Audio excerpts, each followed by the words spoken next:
Queridas amigas, queridos amigos, que o Senhor seja conosco, nos envolvendo na sua proteção. Em uma conferência, que se tornaria mais tarde transcrita em uma obra, o eminente psiquiatra suíço Carl Gustav Jung, em uma verdadeira mensagem endereçada para aqueles que o escutavam, fez uma abordagem a respeito do sofrimento humano.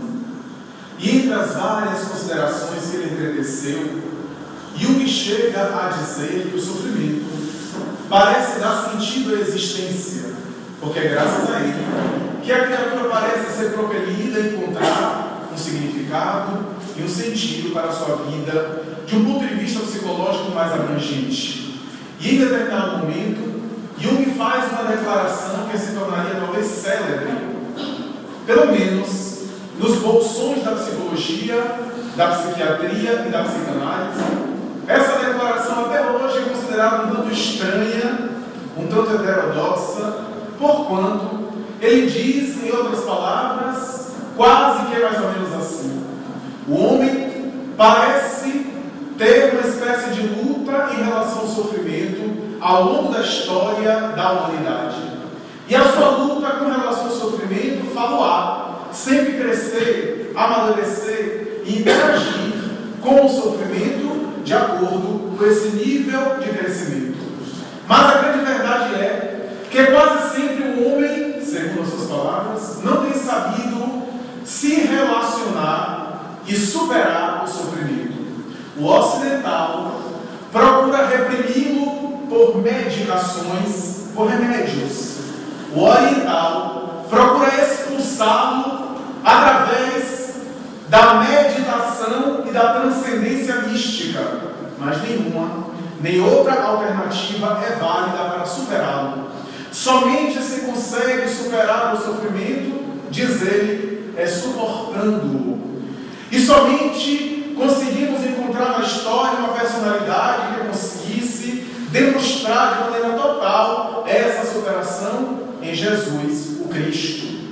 Esta colocação, feita por essa mente que é considerada talvez a maior mente da história da psiquiatria e da psicologia, pelo menos no século XX, graças a cuja colaboração ele deu tantas ideias e ofereceu tanta riqueza ao pensamento das ciências do comportamento, é um tanto estranha considerando a ojeriza, o preconceito, a repulsa, para que a criatura, na academia, nessa área, examine o sofrimento humano dentro da visão cristã, da proposta apresentada pelo Cristo, e mais estranho ainda, um homem do nível intelectual e respeitado de Jung citar a personalidade de Jesus em uma época profundamente materialista e que possuía um certo repúdio por qualquer ícone, personalidade de vulto que era associada ao pensamento religioso.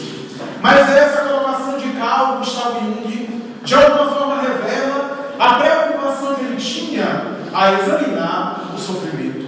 Sofrimento que permaneceu no bojo de uma série de elucubrações dos pensadores ao longo dos tempos. O sofrimento parece ser um dos grandes desafios da história do pensamento ancestral. A criatura sempre teve que lidar com o sofrimento e estabeleceu, inclusive, estratégias e alternativas para superá-lo, para lidar com ele, para contorná-lo e para viver com uma qualidade de vida maior na Terra. O sofrimento parece ter estimulado a criatura, de alguma sorte, a fugir da dor, a buscar evitá-lo. E graças a isso, de alguma forma, desde priscas eras, desde épocas muito recuadas, quando o homem primitivo começa a entender e raciocinar em relação à dor, que para ele é brutal e é selvagem, e que de alguma forma alcança a sua sensibilidade ainda grosseira, fazendo de alguma forma raciocinar,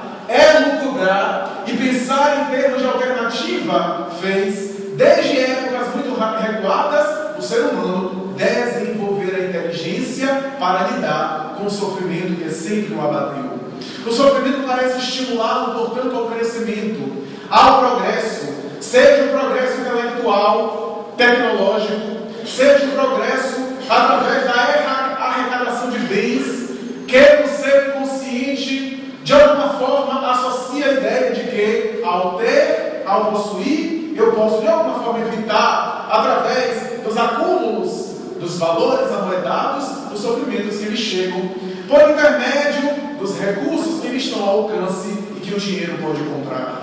É assim que, mesmo em épocas recuadas e na atualidade, o ser humano, para lidar com as intempéries, com as dificuldades da vida, raciocinou, elaborou padrões e a humanidade avançou, de alguma forma oferecendo para as gerações da sua época e principalmente as gerações vindouras, as gerações pósteras, aquele resultado daquele progresso, daquele investimento e até de sacrifícios de homens e mulheres para poder proporcionar uma qualidade de vida melhor ao ser humano na Terra, uma vida mais prazerosa, uma vida mais apetecível de ser vivida, uma vida que possa ser prolongada, não apenas em termos de quantidade, mas sobretudo de qualidade, de conforto, de prazer, de comodidade física, material, e é assim que a humanidade, de alguma sorte, tem avançado. O sofrimento, no entanto, faz parte da poesia, da arte, da filosofia, sendo um dos temas principais da história do pensamento filosófico.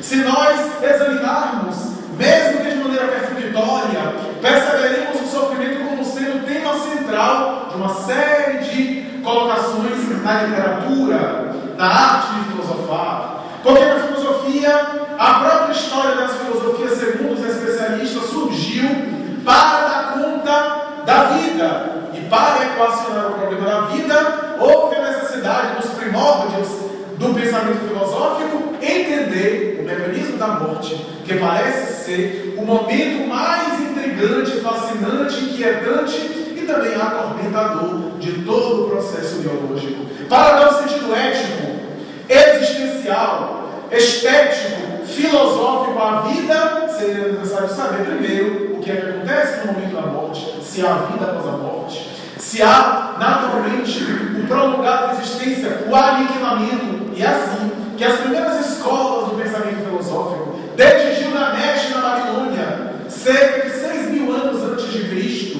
passando por Safo na sua obra extraordinária a respeito da vida, a metade dela dedicada ao insondável na morte. A morte parece ser esse enigma que tanto envolveu a história da filosofia, e o sofrimento parece ser esse desdobramento da arte de filosofar, de pensar para dar conta do processo existencial. É assim que os vários pensadores das antigas escolas, principalmente na Grécia Antiga, em cuja área, em cujo período surgiu uma série de escolas da história da filosofia, é que o sofrimento sempre foi examinado. Uma das escolas mais conhecidas do pensamento filosófico ancestral é a escola hedonista grega, que estabelecia a dicotomia de prazer e de sofrimento. O ser humano tende a buscar o prazer e a evitar o sofrimento. E a vida deve ser a busca pelo prazer, porque o prazer seria o sinônimo de vitalidade. E para naturalmente viver, para naturalmente ser feliz e se realizar na vida, necessário se faz fugir das experiências do sofrimento. O epicurismo, Epicuro, que era o pai do hedonismo, que deu origem ao epicurismo ou hedonismo grego, vai descambar mais tarde para o hedonismo sensualista. Um hedonismo que seria pai filosófico, inclusive, do futuro materialismo sensualista e utilitarista, que começa a surgir no século XIX mais tarde. É a ideia do gozo, das sensações imediatas, o que não necessariamente produz bem-estar, autorrealização, completude ao indivíduo, às vezes até mais ansiedade e até mais sofrimento, pela inquietação e pelos apetites sensoriais atendidos, mas não satisfeitos, na busca incessante de outras fugas, na busca incessante de novos prazeres, de novas sensações, porque o prazer, pela natureza, não foi programado para dar felicidade ao indivíduo, foi programado para dar sensações. E felicidade tem a ver com emoções e não sensações. Os prazeres da vida não são necessariamente negativos. Devem ser administrados, devem ser vivenciados, mas não são como o fim, mas como o meio. Porque a finalidade da vida não está ajaizada em prazeres, que, aliás, a nossa condição física, orgânica e ou emocional tem limites para até usufruir do prazer. E quando desorbita, vem naturalmente os excessos, a loucura, os distúrbios psicológicos muito graves e as fugas espetaculares pelas mais variadas manifestações de alienação, a começar pelo uso de substâncias químicas na vida moderna, pela fuga pela droga e assim diante, uma vez que o corpo já não proporcionando as sensações naturais, o indivíduo, pela alucinação e pela alteração de consciência, busca na imaginação aquilo que já não consegue na vida real, na vida prática, porque o corpo biológico tem os seus limites. Essa ideia, no entanto, vigorou a juventude francesa, que viveu uma época de exorbitância de prazeres, o que não proporcionaria necessariamente a superação dos sofrimentos, das aflições. E é natural que surgiu uma outra escola de pensamento, uma escola baseada numa reflexão talvez mais elaborada, uma reflexão que não era uma filosofia tão prática assim, isto é, não era tão voltada para a vivência, para uma conduta exterior, mas para a postura do refletir a respeito da vida e do sofrimento. A escola que estabeleceu o estoicismo. A escola estoica fez época na Grécia, inclusive alguns discípulos do futuro Império Romano, inclusive alcançando a época da Casa Júlia até a época de Domício Nero, quando nós vimos uma série de pessoas importantes, inclusive da Grécia e de Roma, abraçar a filosofia estoica, segundo a qual o pensamento central era de que o ser humano deveria superar o sofrimento através de uma postura corajosa, de uma postura estoica, de um enfrentamento que demonstrasse resistências físicas. É natural que essa postura gerou uma série de adeptos em que o exercício do indivíduo deveria ser se relacionar com o sofrimento de uma forma diferente daquilo que o hedonismo epicurista estabelecia até então. Porque embora Epicuro estabelecia a ideia da busca do prazer e do evitar o sofrimento, o prazer para Epicuro era um prazer estético. Mas mais tarde os seus discípulos não compreenderam isso, distorcendo o pensamento e surgiu na filosofia hedonista, que é a busca do prazer, das sensações mais imediatas, do gozo imediato, da alimentação, do sono, do sexo, e assim por diante. Essas manifestações que o indivíduo, apesar de usá-las e transitar por elas, não são a finalidade da vida em si mesmas.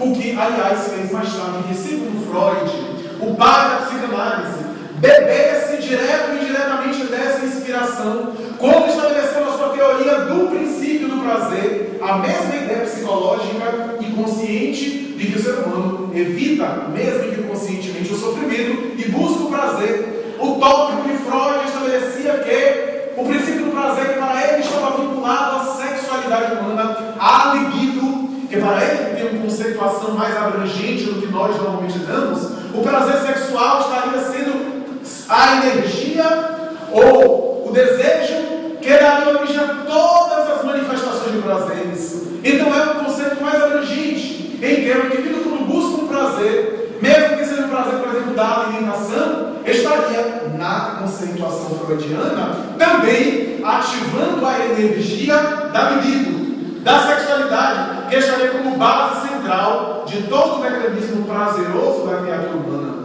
Essa ideia que Freud estabeleceu de uma visão materialista e admirável, de alguma forma deu para explicar uma série de funcionamentos, de impulsos, que ele chamava de pulsões, a pulsão da vitalidade, da libido, que de alguma forma foi esclarecida, particularmente, o desenvolvimento psicossexual da criança, do adolescente, mais tarde, do jovem adulto, que ele ofereceu contribuições valiosíssimas na série de colocações da psicanálise, estabeleceu também a ideia de que esse conceito da psicanálise era uma espécie de inspiração direta e indireta da filosofia hedonista, da ideia hedonista, que de alguma forma influenciou uma série de culturas na sua época, de buscar buscar o prazer de maneira exorbitante. Não obstante, Freud, mais tarde, na sua teoria, que ele revisa, estabelecendo o além do princípio do prazer, quando revisa os seus conceitos, estabelecendo também uma pulsão no ser humano, que seria a pulsão Thanatos. Ele havia estabelecido a pulsão Eros, que tem a ver com Deus da mitologia, o Cupido, que de alguma forma Eros teria a noção do nosso erotismo, da nossa libido, da nossa vitalidade. Mais tarde, ele diria que Eros, a pulsão que dorme em nosso inconsciente, seria a energia da vida, e Thanatos, baseado também na mitologia grega, o deus da morte, seria a pulsão que nós temos para a destruição. Daí o tópico, ou a sua teoria, além do princípio do prazer, também dá conta de um mecanismo humano que de alguma forma gera a autodestruição. Mas tudo isso para dizer que na Grécia a filosofia estoica também fez época, que embora chegou quase em concomitância com o atomismo grego de Leucipo, Lucrécio, Demócrito, 3 indivíduos, em que 2 gregos e um romano, estabelecia, filho de alguma forma do hedonismo, estabelecia que a vida é o átomo, é a matéria, e que se o hedonismo apregoava o prazer, é que a vida é o momento, deve ser vivido no momento. É uma espécie de desdobramento do hedonismo, agora com uma espécie de base pseudocientífica ou científica na época, em que a vida se acaba no túmulo. A vida é a agregação das moléculas, e quando as moléculas se desagregam, a vida se desagrega com elas, se desestrutura. E essa ideia, de alguma forma, também fez época, mas a filosofia estoica, apregoada por um extraordinário pensador, Zenão de Cício, um pensador grego, que estabelecia a ideia de lutar em relação com o sofrimento através de uma postura de preparação corajosa, física, mental, comportamental, para lidar com as intempéries e os obstáculos que chegam. A filosofia estoica, como dissemos, fez adeptos e personalidades conhecidas. Sêneca, o grande filósofo no Império Romano, estabelece uma série de desdobramentos da ideia de Zenão de Cícia, deixando seus pensamentos extraordinários, adepto até o fim da filosofia estoica. Marco Aurélio, no Império Romano, que também era fervoroso adepto do estoicismo. E assim por diante, vemos uma série. Cícero, Marco Túlio Cícero, esse extraordinário pensador que nos deu obras admiráveis, inclusive a notável obra clássica sobre o envelhecimento, que ele coloca de uma forma muito sábia nas suas considerações. Ele que era adepto também do estoicismo, da filosofia estoica, da ideia de enfrentar o sofrimento com coragem. O Epafrodito, Epíteto, o célebre Epíteto, que era um escravo grego, que mais tarde Domício Nero, de alguma forma fez o seu escravo particular, que era assessor do seu secretário Epafrodito, também estoico, e portanto auxiliar de Epafrodito para agradar Nero. Ambos, aliás, Epafrodito, temor estoico, e Nero, que admirava a filosofia estoica, ambos eram perversos, e que de algum momento, narra a tradição, tentavam testar de toda sorte o valor da filosofia estoica na vida de Epíteto, que apregoava o estoicismo. E um dia, narra a tradição, Nero pegou o próprio escravo, o seu escravo particular, e começou a torcer o braço de Epíteto, o braço esquerdo, para saber até onde ele iria na atitude estoica. E narram os historiadores da época que ele, diante de uma situação do auge da dor e do quase insuportável, olhou para Domício Nero, aquele ser perverso, aquele de vida de ombro, e simplesmente disse: Senhor, se continuar torcendo o braço, ele vai quebrar. E dentro de alguns minutos houve-se o estalido. Viu, Senhor? Quebrou. Era a filosofia estoica. É apregoada por esses homens extraordinários, que não obstante, não dá também a superação do sofrimento, porque fez muitos deles pessoas profundamente infelizes, profundamente sem espontaneidades. Uma juventude grega, na época, sempre na expectativa do sofrimento que ia chegar, sempre na postura de uma aflição, na postura psicológica de antecipação do sofrimento que ainda não chegou. E isso não é alegria de viver, isso não dá uma felicidade, e tira, bloqueia do indivíduo a sua espontaneidade. a sua alegria, a sua espontaneidade, seu mundo subjetivo. Então fez uma juventude, principalmente, os seus adeptos, pessoas profundamente atormentadas, profundamente apáticas, aliás, profundamente sem valor, sempre a expectativa do sofrimento, que, aliás, não pode ser evitado, porque se nós nos preparamos para determinados sofrimentos materiais e físicos, quem pode esperar um sofrimento moral? Quem pode, por exemplo, antecipar uma calúnia, uma difamação? Quem pode esperar uma traição? Quem pode esperar uma bofetada moral? Ninguém naturalmente tem como prever e controlar essas coisas e que nos pegam às vezes de surpresa. Então essa postura fez uma sociedade profundamente infeliz, profundamente apática, sem alegria de viver, sem espontaneidade. No entanto, essas colocações de alguma forma influenciaram os bolsões da cultura da época para desdobrar mais tarde na Idade Média em uma nova mentalidade, porque a Idade Média vai de alguma sorte reprimir os pensamentos das velhas filosofias e das grandes escolas que, de alguma forma, na democracia grega, digladiavam-se para agora imperar ou predominar o dogma em detrimento do livre raciocínio, do livre pensamento. Esse, aliás, é o conceito essencial do mundo medieval. Antes, a discussão filosófica da Grécia e, de alguma forma, de Roma. Na Idade Média, o dogma estaria acima do raciocínio filosófico. A imposição do conceito teológico, a ideia do teocentrismo bíblico. E é natural que durante 1000 anos de mundo medieval vamos encontrar a ideia do sofrimento profundamente ligado às interpretações, algumas delas distorcidas, do Novo Testamento, do Evangelho de Jesus, do Antigo Testamento, da Bíblia em geral, de que o sofrimento é o resultado do mundo que é feito de pecados. O mundo é pecaminoso. O mundo é rico de pecados, é necessário odiar o mundo, é necessário rejeitar o mundo, fugir do mundo, numa colocação que não tem lógica e não tem bom senso nenhum. Como é que a criatura pode seguir o mandamento amar a Deus odiando o mundo? Aliás, em uma dicotomia psicológica em que um anula o outro, porque do ponto de vista emocional, o amor é uma antítese do sentimento de ódio. Como é que o indivíduo pode amar e odiar ao mesmo tempo? Como é que o indivíduo pode odiar a criação e amar o seu Criador? Então é uma colocação que as mentes medievais não conseguiam transcender e criticar. Era necessário fugir do mundo, odiar o mundo. Era necessário, para alcançar a glória divina, fugir do pecado. E o sofrimento estaria voltado para o pecado. E o pecador deveria sofrer o castigo de Deus através do sofrimento. Quando não, havia uma explicação das demonopatias, as patologias demoníacas, a ideia das interferências de diabos, de demônios na colocação da Idade Média, que estaria sendo base fundamental e que, de alguma forma, a permissão de Deus, o castigo de Deus, portanto, perturbaria o indivíduo que é desobediente às práticas religiosas, à subserviência da igreja, à autoridade religiosa tradicional, ortodoxa, teológica. Essa ideia, portanto, vai vigorar até o momento em que os grandes pensadores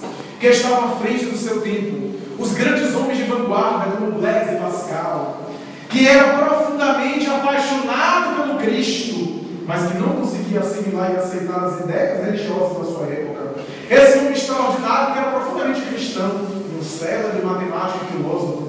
Pascal é considerado um dos pais da matemática moderna, da matemática contemporânea, com as suas teses extraordinárias. Dizem um dos seus biógrafos que ele interpretou até a 32ª da proposição de Euclides na área da matemática. Sem livros, sem mestres. Como entender esse fenômeno senão através da lei da reencarnação? Talvez ele próprio, talvez, por hipótese, ele próprio, teria sido o próprio Euclides que retornava. Esse homem extraordinário, que deu-nos pensamentos extraordinários. O coração tem razões que a própria razão desconhece. Esse homem extraordinário que nos ofereceu belos pensamentos filosóficos e cristãos e que fez uma época sua, oferecendo à humanidade a ideia de que, segundo ele, na nossa época, ele dizia, e poderíamos dizer que na nossa época também, na nossa época ele dizia, de um lado há o espírito da geometria e de outro lado o espírito de finesse, o espírito da gentileza. E ele disse que o espírito da geometria, da matemática, da razão, tem avançado muito, mas tem nos faltado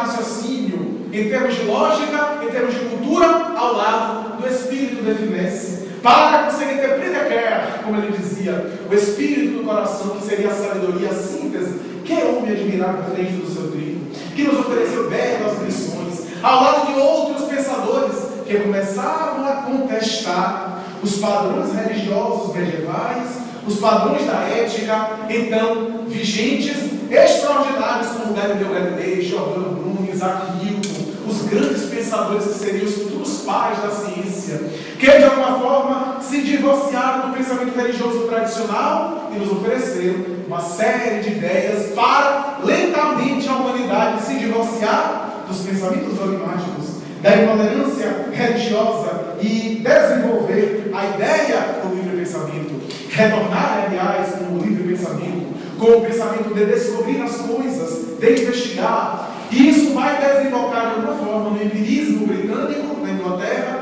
do século XVII, principalmente XVIII, e no empirismo francês de uma mesma época, que vai desembocar também nas primeiras universidades científicas não religiosas, nos laboratórios, e vamos entrar pelo século XIX com o século da ciência, em que a humanidade, tecnicamente, se divide entre religião de um lado e ciência do outro. É essa época que vigora, naturalmente, a literatura, a cultura, a filosofia, a poesia, a arte, também balança e são influenciados por essa divisão de mundo. A ciência dogmática tramontando de um lado, e assim, a visão da religião tramontando e dogmática de um lado, e do outro lado, a visão da ciência progressista e ao mesmo tempo ateia, que negava qualquer fator espiritual de religião. O mundo era dividido, de um lado, as massas em geral, que sintonizavam com o pensamento religioso tradicional, e de outro lado, os grandes intelectuais que não conseguiam admitir algumas ideias religiosas ultrapassadas. Histórias da carochinha, ideias anticientíficas e ao mesmo tempo exagerando e diziam que todo aquele que sabe pensar, todo aquele que sabe raciocinar, toda pessoa que tem um certo nível de inteligência não deve ter nenhuma noção, nenhuma vinculação com o pensamento religioso, com as instituições religiosas. Era isso que inclusive apregoava de alguma forma Friedrich Nietzsche em alguma das suas obras. O ser humano que sabe pensar, que sabe raciocinar, não se vincula às ideias religiosas. A vinculação da oração, das práticas, que são para pessoas que não sabem raciocinar direito. Era essa ideia que vigorava, essa divisão de mundo, e é natural que a filosofia, a literatura, a cultura em geral também fossem influenciados. É nesse momento que então a filosofia nas academias abandona lentamente as belas colocações de Sócrates e Platão, as belas teses platônico-socráticas do mundo das ideias, as belas dualidades que Aristóteles também desenvolveu para também se tornar pessimista e para abordar o sofrimento de uma forma também perturbadora. É célebre a conceituação de Schopenhauer a respeito do sofrimento. Ele dizia: a vida é sofrimento. A vida é sofrimento, ele dizia ele. O ser humano é um animal que tem a funesta capacidade de raciocinar. O indivíduo vive na terra sob o assoldado do sofrimento.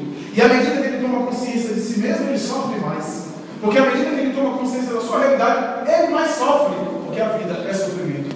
A ponto de chegar no auge da sua manifestação de pensamento e advogar a causa do suicídio como solução filosófica para o problema da angústia, da amargura. Nietzsche, considerado de alguma forma filho espiritual de Schopenhauer, embora discordando algumas teses do grande filósofo alemão, também apregoava a ideia de que o sofrimento não tem sentido. Ele que dizia que a morte parece ser uma devoradora que não tem sentido, que não dá sentido à existência, falava também do sofrimento como sendo algo que não tinha sentido, que não possuía um significado e que ele não conseguia entender em bases do seu pensamento filosófico. Essa ideia que vigorou uma série de pensadores que havia sofrimento, que é o mundo, e que de alguma forma influenciaria mais tarde o existencialismo de Sartre, o existencialismo de Kierkegaard, o niilismo de Albert Camus e de outros, o nadaísmo dos grandes filósofos do século XX, como Heidegger e outros, que também apregoavam a ideia da ausência de sentido para a vida, que o ser humano vive, que não tem ética, que não tem moral, que a ética e moral são coisas que são conceituadas pela cultura.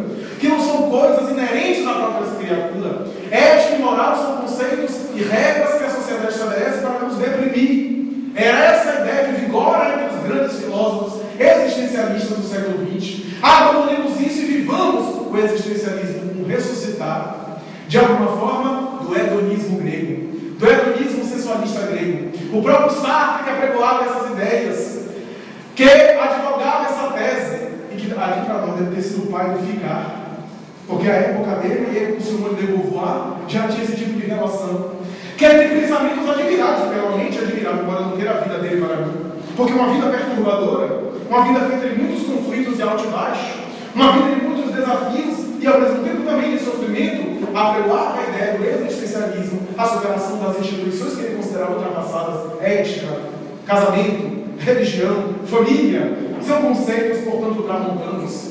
Mas essa ideia de que a vida é sofrimento já havia sido colocada, já havia sido apresentada. Antigamente, em épocas reguladas, embora a conotação não era pessimista, era com outro viés, com outro enfoque. Porque os grandes filósofos orientais, desde Confúcio a Lao Tse, desde Forri a Hermes Trismegisto, já haviam apresentado a ideia de que a vida, a existência, é um suceder de transformações. E essas transformações, de alguma sorte, também podem ser chamadas de sofrimento. Porque as transformações, o dinamismo da vida, que molecularmente falando se altera, gera um desgaste biológico, gera as alterações. Tudo na vida são esforços, são movimentações. E essas movimentações geram aquilo que nós podemos chamar de sofrimento, é um conceito mais abrangente. Mas foi o príncipe Siddhartha Gautama, o Buda, quem estabeleceu o conceito de que a vida é sofrimento e que ficaria célebre na história da humanidade. A sua história de sua vida é marcada de momentos especiais que ficaram escritos nos painéis da história. Diríamos em linguagem sintética, em uma síntese da sua vida, Buda era filho de um rei muito conhecido e muito poderoso da antiga Índia. E ali ele residia no seu palácio, casou-se mais de uma vez, como era inclusive habitual, a poligamia em algumas regiões da Índia. Foi pai, com, se não me falha a memória, a primeira esposa. Teve uma vida de prazeres, de excessos de toda sorte, de tédio. E quanto mais ele chafurdava nos prazeres e engolfava-se nas sensações materiais, menos paz e realização ele tinha.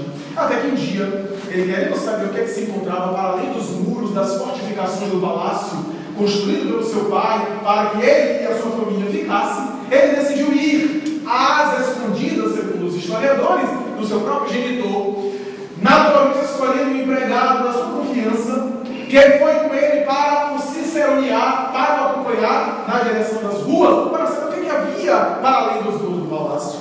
E ao defrontar com uma avenida famosa na Índia, ele pôde perceber um senhor deprecido, em idade avançada, quebrado, pedindo alguma ajuda para se alimentar. Ele passa, olha e pergunta ao empregado: o que é isso? Meu senhor, isso é velhice. A velhice é isso, é o deperecimento das forças, é o desvitalizar da matéria, é de alguma forma o desgaste da vida e para onde todos nós vamos se não morrermos antes. Ele passa por outro e vê um cadáver já apodrecido no chão e ele diz: o que é isso? É a morte, meu Senhor. É o final ou o fanal de toda a criatura. Ele passa mais adiante e vê alguém esquálido, quase morrendo em vida, pedindo comida. Ele diz: o que é isso? A pobreza, meu Senhor. E ele passa adiante e vê alguém quase em decomposição, cadáver que respira, vítima da hanseníase, da lepra. E ele coloca um horror de ojeriza, que ao mesmo tempo de curiosidade, pergunta: o que é isso? É a enfermidade, é a doença, meu Senhor. Então ele volta ao seu palácio, profundamente perturbado por aquele impacto, por aquelas situações com as quais ele não estava acostumado, começa a refletir, e menos paz ele possuía, ele resolve despojar-se de tudo para o escândalo do seu pai e da sua família, transfere em vida boa parte do seu patrimônio para a primeira esposa, com quem ele tinha filho, e naturalmente vence os muros do palácio na direção do monastério, se enclausura em um mosteiro e fica nesse mosteiro durante 11 anos, se afligindo, se autoflagelando através dos cilícios, para dominar os desejos da matéria, os desejos da carne. E através disso, quanto mais ele tentava dominar e predominar sobre os desejos e impulsos do corpo, mais desejos ele possuía. Ele percebeu que era como se estivesse de mola. Quanto mais ele empurrava, mais a mola fica forte e devolve aquela força. Ele percebeu que não era por aí. Depois de 11 anos se afligindo e não conseguindo paz, ele sai do monastério. E narra a tradição, nesse momento, ainda em conflito, ele, segundo a história, não se sabe que se foi realmente assim, ele naturalmente para refletir perto de uma árvore chamada árvore Bodja, ou árvore sagrada, e ali Siddhartha Gautama, ou Sakyamuni, fica em profunda reflexão, para de pensar, ou segundo os budistas contemporâneos, ele não parou de pensar, porque ninguém deixa de pensar, sempre a gente está pensando alguma coisa, pelo menos uma pessoa psiquiatricamente normal, saudável, mas ele parou para pensar no nada, ou pensar no nada, ou deixar de pensar, ou pensar em nada, seja lá como a gente queira. Ele parou e aquele vazio que tomou conta dele, lentamente foi sendo preenchido por paz, por uma paz interior. Ele percebeu que não era nem um extremo, nem outro extremo, era a paz do equilíbrio. E por ali ele começa a se iluminar, diz a tradição, e vira Buda. O termo Buda não é, na verdade, o nome, é um adjetivo. É o iluminado em sânscrito. É o iluminado ungido, da mesma forma que Cristo não é o nome de Jesus, é também um adjetivo da cultura da Judéia, da cultura hebraica, a ideia do Messias, o esperado, o ungido, o Filho de Deus, Cristo. O Buda é um adjetivo. Ele se iluminou, tornou-se Buda naquele momento e apresenta as 4 nobres verdades, que são base fundamental de todo o pensamento budista. Desde o budismo tibetano hoje, até o Zen budismo, nas suas dezenas e dezenas de ramificações do pensamento budista atual, todos eles, de alguma forma, têm como base fundamental essas 4 nobres verdades. As 4 nobres verdades de Buda, todas elas estão voltadas para a questão do sofrimento. Porque o sofrimento parece ser naturalmente um desafio para o pensamento budista. A primeira nobre verdade é: a vida é sofrimento. Schopenhauer repetiria mais tarde. Só que Buda estabelece a vida e o sofrimento como uma constatação. E ele chega a dizer: tudo na vida é sofrimento. A alegria de hoje já é sofrimento, dizia ele, porque já é a sensação de que aquilo vai passar. E a tristeza de amanhã, a saudade da alegria já não se tem mais. Veja que coisa, que negócio complicado. E ele vai dizer que a vida é esse sofrimento, é essa colocação dos momentos felizes, periódicos que passam.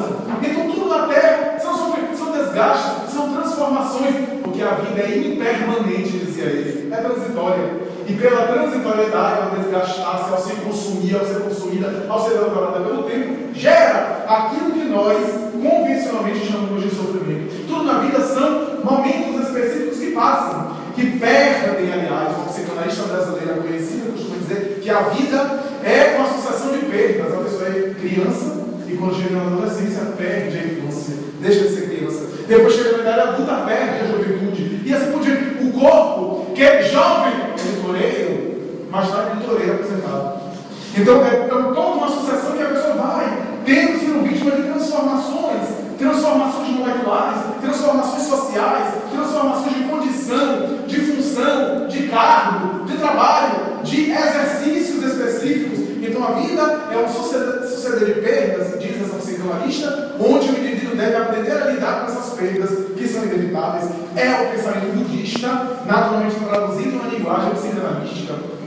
Buda dizia que há dentro desse sofrimento o sofrimento do sofrimento, que é a postura do indivíduo perante aquilo que lhe chega, os sofrimentos externos e a postura que ele tem diante da situação. Há pessoas que agravam a situação dos sofrimentos que experimentam a depender da sua postura moral e emocional. Para algumas pessoas, ter câncer é um desafio, e para outros, ter uma unha encravada ou uma gripe é uma tragédia. Tem a ver com a subjetividade de cada um, como o indivíduo lida e como ele dá a dimensão do problema que ele está passando. Então é o sofrimento do sofrimento, ou o sofrimento que gera sofrimento. Mas Buda vai dizer que há o prazer também que gera sofrimento. Quantos de nós, dizendo assim, eu sei que isso daqui depois mais tarde vai dar besteira, eu vou ter que responder por isso, vou ter que pagar por isso, mas e aí usufrui de um momento de prazer para chorar depois de muito tempo. Quantos de nós não fazemos isso? O ego maravilhoso diz assim, depois eu resolvo, mas agora eu quero usufruir.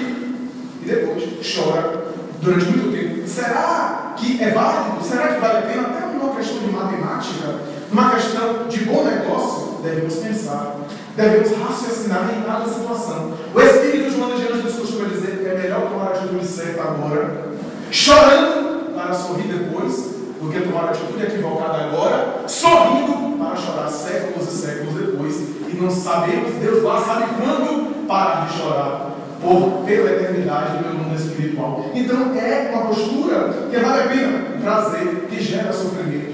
Ou prazer que gera sofrimento e outras coisas, os vícios sociais. Muitas pessoas, não, isso daqui não acontece comigo. Eu tinha um amigo que dizia isso. Fumar, ele fumava e dizia, não acontece comigo, só acontece com os outros. Teve um efizema pulmonar maravilhoso e uma morte dolorosíssima. E nos momentos finais ele dizia, você que é espírita, peça pelos seus espíritos para ajudar. Eu estou orando, eu estou pedindo, mas os espíritos não podem dar alvéolos pulmonares para você novos, porque a matéria está desgastada. Só uma próxima oportunidade agora. E desencarnou de maneira dolorosa. Então nós achamos, é o prazer daquele vício, daquela situação, que gera depois problemáticas muito sérias. O sofrimento da impermanência, dizia Buda. A vida é impermanente. E às vezes nós nos apegamos à impermanência, que naturalmente, não sendo permanente, vai nos gerar ali sofrimentos por escapar das nossas mãos aquilo que é impermanente. Que Buda também dizia, raga, a ilusão. A ilusão que gera sofrimento. Dalai Lama, sua santidade budista, aqui no Brasil, quando veio, ele deu uma declaração que mais tarde ficou conhecida, inclusive na internet, em uma entrevista, quando perguntaram a ele, o que você acha do homem ocidental? E ele disse, o homem ocidental é uma coisa engraçada, uma coisa interessante. Porque a vida inteira normalmente vive para acumular dinheiro, gastando fora a sua saúde. E depois que acumula dinheiro, gasta o dinheiro para recuperar a saúde. Vive a vida inteira como se nunca fosse morrer. E morre como se nunca tivesse vivido. Que síntese do homem ocidental. Que síntese que ele tinha da nossa postura de correria em busca de coisa nenhuma. Essa correria, essa velocidade em relação ao relógio, aos ponteiros do relógio, para normalmente coisa nenhuma. É uma busca por aquilo que é permanente. Aliás, eu noto isso, esse apego, que Buda dizia isso, né? Que o apego que gera sofrimento. Quem menos tem apego, menos sofre. Apego aqui no sentido de desejo, de posse, né? E que mais tarde Humberto Roden vai dizer isso de maneira muito bonita. O escravo da posse é naturalmente também dominado por ela. Aquele que tem a posse é escravo da posse. E aquele que tem também é escravo da não posse, daquilo que não tem, que gostaria de ter. E naturalmente que essa postura é tão curiosa que até no Testamento legal, nós vemos isso, já falei isso aqui em outra oportunidade. Os testamentos normalmente tem lá, eu fulano e tal, deixo isso para minha esposa, deixo isso para meu filho, deixo isso para... Deixa, não dá. Deixa que não pode levar. Porque se pudesse levar. Já pensou? Eu deixo minha fazenda para meu filho, meu filho. Não quero, não pode levar. Não pode. Então tem que deixar. Deixa que não pode levar, porque se pudesse levar. Nosso conceito de posse é tão grande que nosso inconsciente revela até, eu nunca vi um testamento dizendo eu dou, eu ofereço, eu disponibilizo, eu sempre deixo. É essa a ideia, porque nós temos essa postura. Aliás, uma postura que tem a ver também com apego, a felicidade incondicional. Eu só serei feliz se eu conseguir alguma coisa, se e logo antes. É, portanto, uma postura que o Buda dizia que o sofrimento também tem a ver com os condicionamentos, a nossa educação. A nossa postura educacional, a nossa cultura, nós desde pequenos somos orientados, direcionados e também direcionamos para uma visão profundamente materialista. Minha filha, você, quando crescer, vai encontrar alguém para te fazer feliz. Ninguém vai feliz ninguém. Coitadinha dela. E nós mostramos no inconsciente dela isso. Alguém vai me fazer feliz. Há de te fazer feliz futuramente. Meu filho, quando uma mulher vai chegar na sua vida para lhe fazer feliz. E nós vamos naturalmente colocando esse tipo de coisa, que na verdade gera muitos sofrimentos mais adiante. Porque ninguém te faz feliz a outro que não é feliz. Quem é infeliz troca de parceiros emocionais e sensuais, mas não muda o comportamento. E transfere os seus desejos, as suas frustrações, as suas carências para os novos relacionamentos. É profundamente natural. A segunda nobre verdade Buda, ele diz, origem do sofrimento. E ele estabelece causas externas às situações materiais e do ambiente que eles alcançam. Causas kármicas, que tem a ver com a reencarnação. E aí Buda estabelece a doutrina da reencarnação, quando estabelece os programas anteriores, em que o espírito escolhe antes de reencarnar.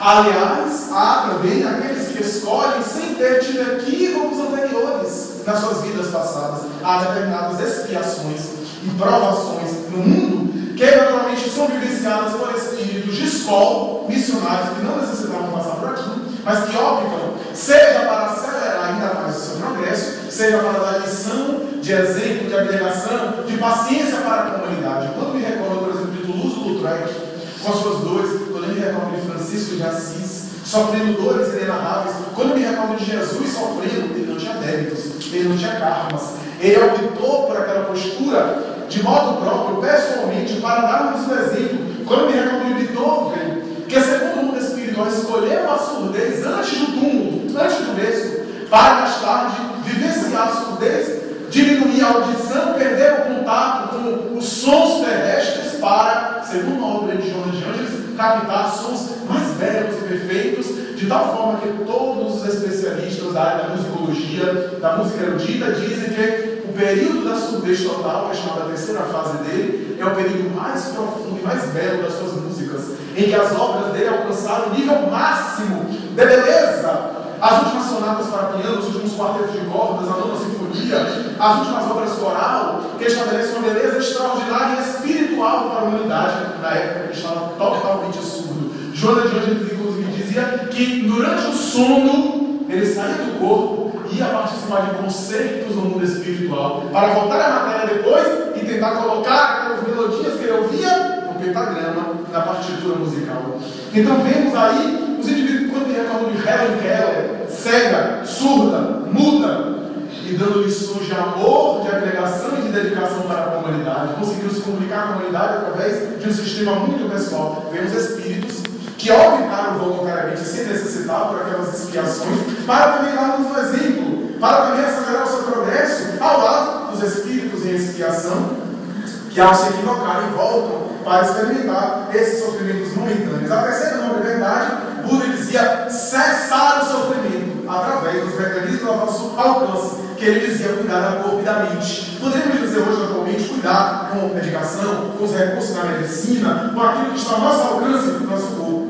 Cuidar da nossa mente, do nosso emocional, trabalhar o nosso emocional em relação ao estresse, a ansiedade, os medos que nós temos, seja em uma postura psicoterapêutica, seja uma postura autoterapêutica, para que o indivíduo se fortalecer, seja em uma postura religiosa, para que o indivíduo fique melhor consigo mesmo, e exercitando, dizia ele, a compaixão, que é uma notável terapia, segundo o pensamento budista, para cuidar da mente, do emocional. E a quarta nobre verdade, ele vai dizer libertação do sofrimento através da iluminação, que ele também chamava de nirvana, quando o indivíduo consegue superar o karma, a roda samsara das reencarnações, não necessitando mais voltar à Terra pelos processos de provação, de expiação, senão com missão. O Espiritismo, tempos depois do pensamento budista, veio à Terra para oferecer-nos essa visão do sofrimento, ampliar o pensamento budista e sintetizar toda a sabedoria religiosa dos tempos passados em uma linguagem lógica, acessível, racional. A doutrina espírita consegue sintetizar toda essa reunião de conhecimentos,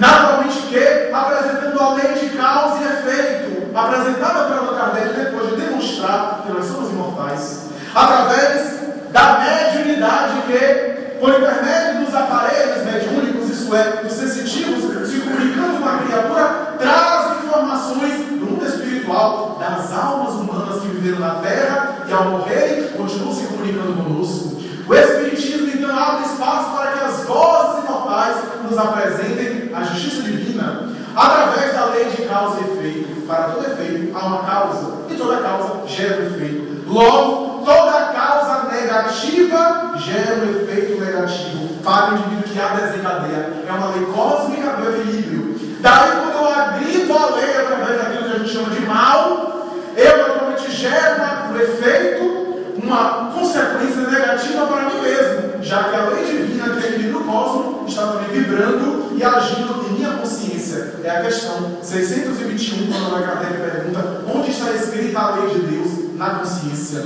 Então o Espiritismo estabelece uma ética cósmica. Daí não é Deus que pune, somos nós mesmos que estabelecemos um mecanismo de reparação, de conserto e de equilíbrio do sistema cósmico. Daí a lei de causa e efeito é a lei de amor. Quando eu amo, eu estou respeitando os padrões dessa lei cósmica e passo a sofrer as consequências positivas. Quando eu não amo, eu passo também a transgredir a ética cósmica e sofro as consequências do meu não amor. Daí a lei de causa e efeito é a lei de amor. E o não amar é o amor fora da lei, como diz uma mensagem bonita de Chico Xavier, psicografia do Espírito João de Brito, no livro Falando da Terra.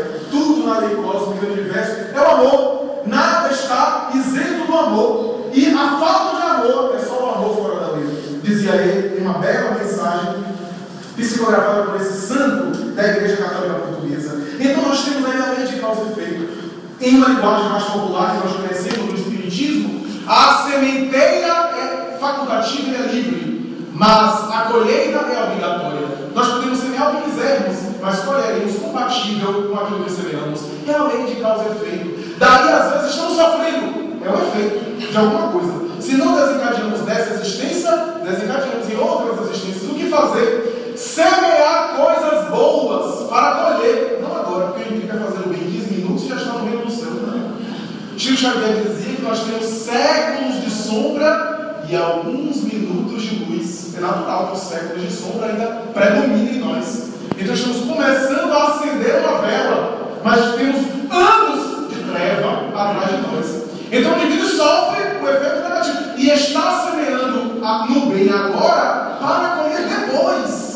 Note que a proposta de Jesus é sempre para depois, o reino dos céus.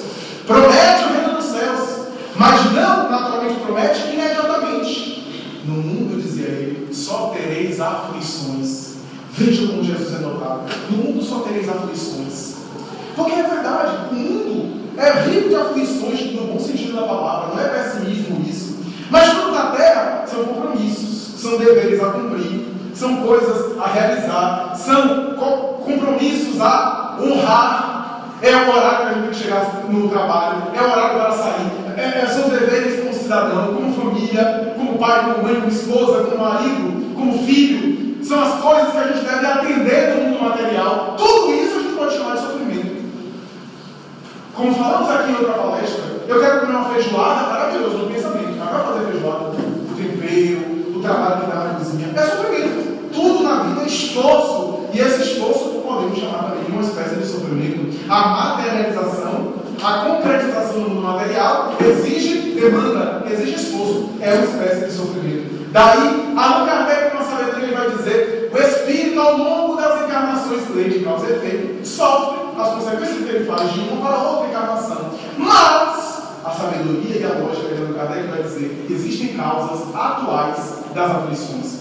Quando o indivíduo, por exemplo, na própria existência material, na sua própria encarnação, ele naturalmente experimenta os efeitos da sua conduta. Quando isso não ocorre, transfere-se para outra encarnação. Mas todos de nós experimentamos efeitos negativos da nossa conduta na existência atual. O indivíduo que atravessa o sinal que está aberto, por exemplo, para os carros e atropelado, não é o karma dele. Ele foi procurar pela sua imprevidência, um suicídio indireto. O indivíduo que toma drogas na veia e se contrai AIDS ou uma outra doença, não é um karma que estava programado. Ele foi buscar a doença pelo seu próprio prazer e pelo seu desequilíbrio. O indivíduo que se entrega a sexo promíscuo e contrai uma doença infecto-contagiosa, uma doença sexualmente transmissível, ele está naturalmente em curso na lei de causa e efeito, isso é, da sua própria postura atual, causa e efeito. Nada por acaso nesse sentido. Ele desencadeou com a sua conduta atual. Então, muitas coisas são originadas da sua própria postura, da sua própria conduta atual, que podemos dizer que as causas das causas atuais estão sempre na imperfeição que o Espírito encarnado traz.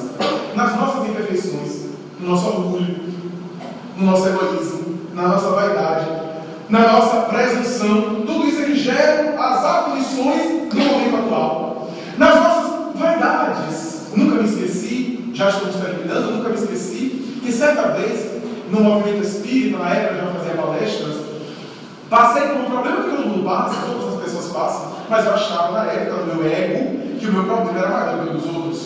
e valorizei demais aquilo. Era uma espécie de calúnia, de uma calúnia bem urdida, de alguém que inclusive convia próximo de mim. E eu não entendia como é que aquela pessoa convia próximo, que poderia chegar para mim, falar e conversar, e fez uma coisa dessa, e eu não conseguia raciocinar, e fiquei muito acabrunhado, e um pouco triste, um pouco melancólico. E um dia em reunião mediúnica, porque eu nunca tive coragem de, em sessão mediúnica, pedir nada para mim, eu peço para os outros, mas para mim eu nunca pedi nada pessoal para mim.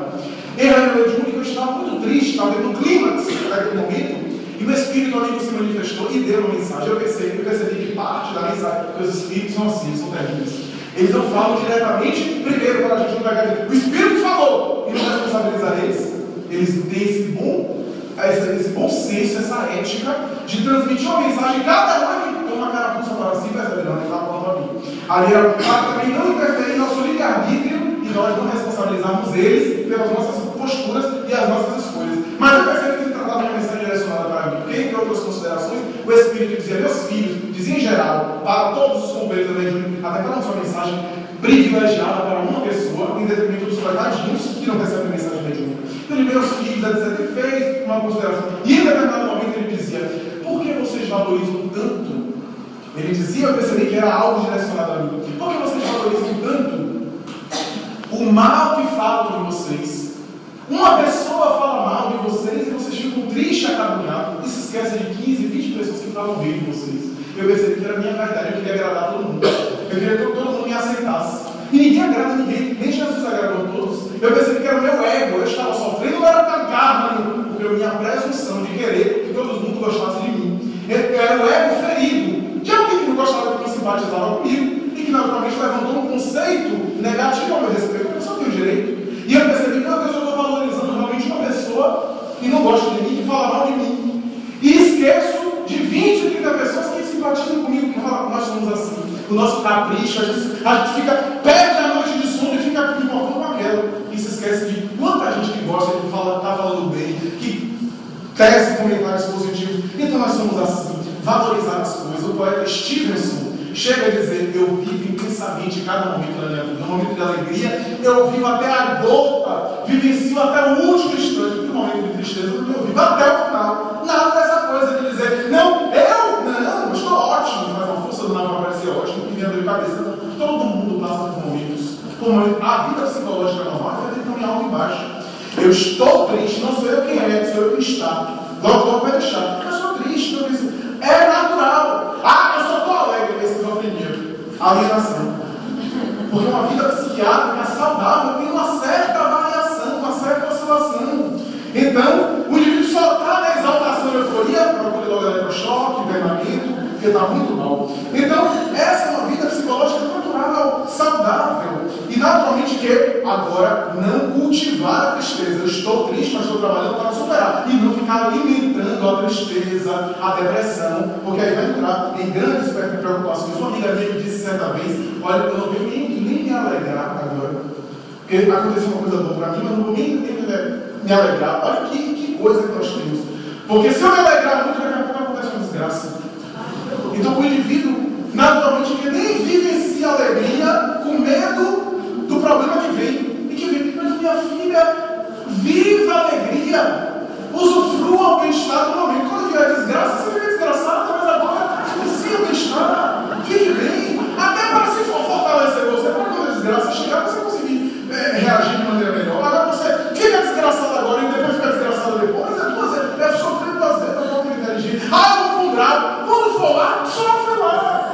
Agora vai sofrer 2 graus, não vejo 1 grau. Sofre 1 grau na terra, 1 grau depois. Não. Falta de inteligência, eu vou trabalhar aqui. E quando chegar lá no grau, eu vou ver o que dá. Então, esse é o bom sentido da vida. Jesus dizia, não vos preocupeis com o dia de amanhã. Que é psicólogo extraordinário. A cada dia baixa o seu mal. Porque as aves dos céus têm os seus ninhos. O lírio do campo tem os seus covis. Mas o Filho do Homem não tem uma pedra para reclinar a cabeça. Que notável o homem que nos deu esses ensinamentos, que nos oferece há 2000 anos lições maravilhosas que nós pegamos no Evangelho e lemos como se fosse história para colocar a criança para dormir. E não conseguimos penetrar na essência do ensinamento. O Espiritismo, em dias atuais, traz-nos de volta a Jesus e nos ensina a entender, compreender e, sobretudo, colocar Jesus em nossa vida cotidiana, em nossa vida prática, não como um símbolo religioso religioso, crucificado e distante, mas como amigo do sermão da montanha. Vinde a mim, todos vós que vos acháis cansados e aflitos, sobrecarregados e fatigados, que eu vos aliviarei. Tomai sobre vós o meu fardo, recebei de mim o meu jugo e aprendei comigo, que sou manso e humilde de coração, porque leve o meu fardo, suave o meu jugo. Vinde a mim e eu vos aliviarei. Quem da humanidade, quem conseguiu convocar a humanidade dessa forma? Jesus, portanto, nos convoca. E o Espiritismo, através das vozes mediúnicas, nos chama, representando Ele, para fazermos felizes na terra, para fazermos alegres, otimistas, mas naturalmente preparando-nos também para a alegria depois desse mundo, quando seremos chamados inevitavelmente para o despertar na vida espiritual mais rica, mais abrangente e mais profunda que a vida material. Muita paz.